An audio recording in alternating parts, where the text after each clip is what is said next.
Welcome to Beneath the Surface with Scott Gibson. Scott recently attended the Cambridge House Energy and Resource Investment Conference. He sat down with Mickey Fulp of the Mercenary Geologist to discuss graphite, the next hot thing according to Mickey. Enjoy. Hi, my name is Scott Gibson with Beneath the Surface. I'm here with Mickey Fulp of the Mercenary Geologist.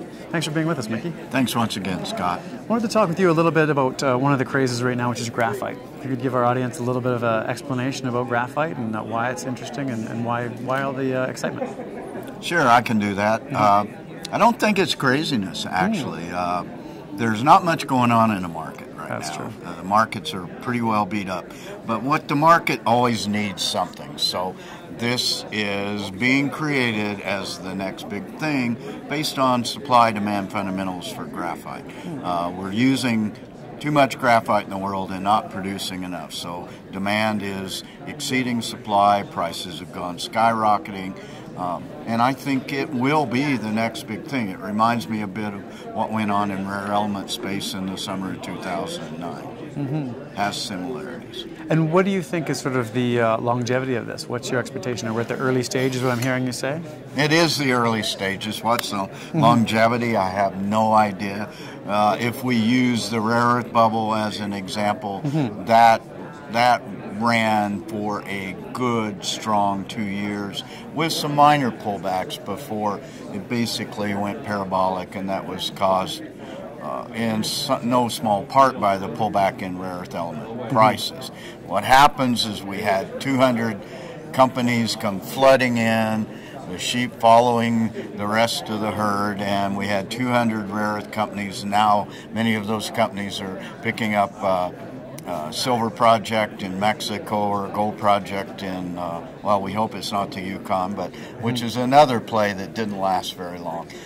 This one could have longer legs. It's really hard to tell. It's much different than rare earth element space in the fact their mines tend to be very small, and there are graphite occurrences all over the world. There are past producing graphite mines all over the world, many of which went out of business in the early 1990s to the 2000s, basically because Chinese came and started dumping graphite on the market. Typical story.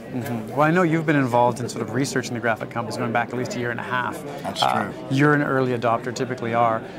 Where are we typically in, I guess, in the market's perception of graphite? Is it just sort of picking up this year?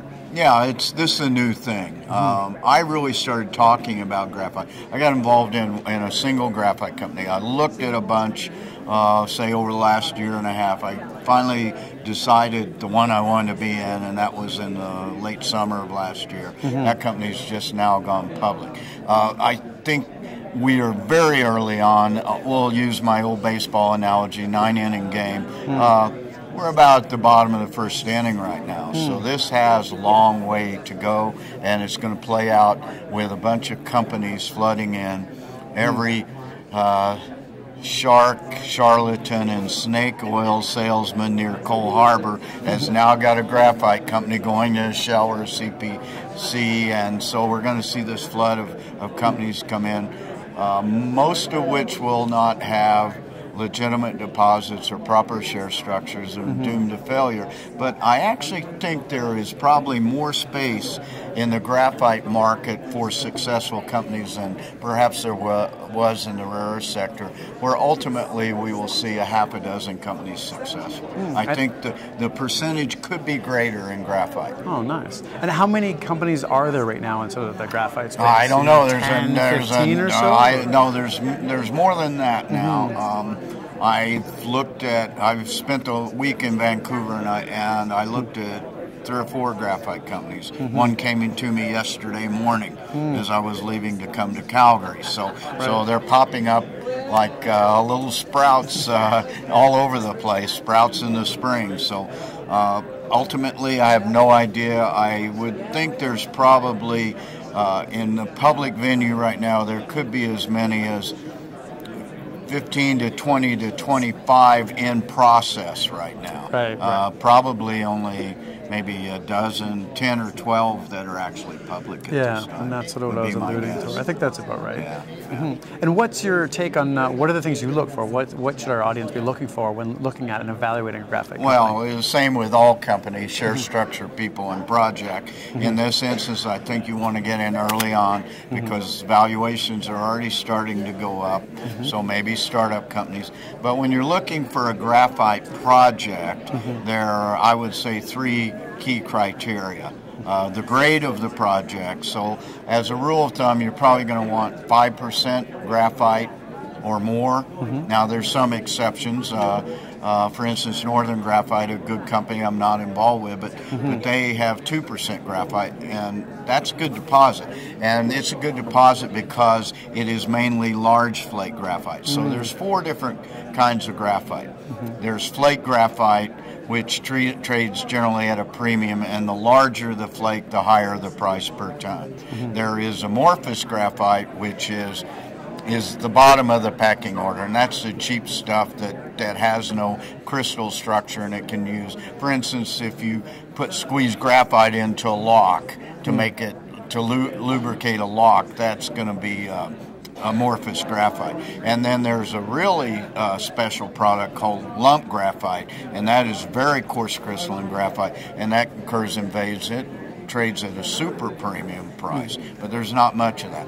So long story short, you want to look for a flake graphite project that has the ability to produce a lot of their production needs to be large flake graphite, which is defined basically at 150 microns or larger. So it's still very tiny flakes, but that's the stuff that's in great demand right now. And that's to draw the comparison to the rare element stock companies, where it was heavies versus the light, and you wanted the heavies, they're more valuable. Here, large flake, small, you want the large flake. Yeah, and large flake. The main well, there's several differences, but one of the main differences between rare earth element space and graphite space will be that the metallurgical processing is a standard technique in the graphite industry. It's a proven process, standard metallurgical technology. Grind, flotation, perhaps an acid wash, separation into flake size, packing and shipping. So the beneficiation of graphite is not complicated the way the rare earth element space is. Now that said, metallurgy again can be a fatal flaw because it can be hard to make a 95% plus graphite concentrate because the gangue tends to float with the graphite. So sometimes you have to do a regrind and a refloat, but it's all pretty much standard technology. And then what are some companies or a company that you like in the graphite space right now? Well, I'm involved with a startup company called Flinders Resources. It's the same people that did Mawson, which is a company I cover, and Tasman, a company I used to cover. So I cover Flinders. I am a early on private placement shareholder. It went public about a month ago. First trade was $1.05. Second trade was $1.88. Went as high as $3.20. It settled back down to about $1.76. Then some other newsletters writers besides me came in and started touting it, and now it's trading in the high $2 range. So it's kind of run up, but it will succeed because it is the most advanced past producing graphite mines in Sweden, fully permitted, fully built. We will do, there's another raise going on right now which will raise about another $15 million at $1.70, and that should be close to enough, if not enough, to put the mine in production, and it should be in production within a couple of years. So, so we'll be one of the early on producers in a past successfully producing graphite mine that shut down because the Chinese cratered prices in 2001. Right. Yep. That I'm not a shareholder of, nor of the other companies mentioned here. But thank you very much for your comments on graphite and mentioning a particular company. Appreciate you being here. Okay, thanks a lot, Scott. Again, that's Mickey Fulp, mercenary geologist, and my name is Scott Gibson from Beneath the Surface. Thanks for being with us. Thank you for watching Beneath the Surface with Scott Gibson. Stay tuned for more.